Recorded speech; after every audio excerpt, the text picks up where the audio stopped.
ako lang naman nung nabablog, dahil nga napanood ko nga yun. Itong sila Kastama, nilantan niya lahat kung sino yung mga galamay ni Speaker Romualdez. Para lang purihin siya at sirain yung Duterte.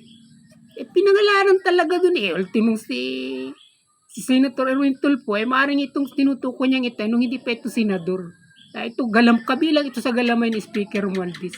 Ito si Bakagago, si Bustuyo, ito, mga kilalang vloggers ito talaga yung mga kinukuhang bayaran para purihin at sa isang banda naman ay sirain yung Duterte sa mata ng publiko. Ito yung nangyayari ngayon at kaya natin nasasabi ito na umiiba ng ipin. Itong nagbulgar na ito, kasamahan nila ito. Alam din niya na nanganganib daw yung buhay niya ayon sa kanya sa ginawa niya ito. Pero bago man mangyari na siya ay mapatay, sinabi rin niya na ang sisisihin ito, tahabulin, walang iba kundi si Romualdez. Yun yung kanyang pagkasabi dito. Ang ibig kong sabihin, siguro nakikita na rin marahil ng mga bayarang ito na wala talagang mangyayari sa ginagawa nila.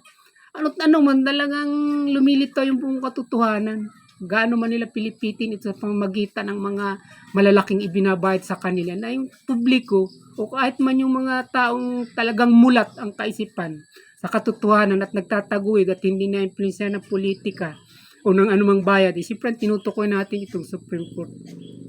Naging patas, naging tama yung kanilang paghatol.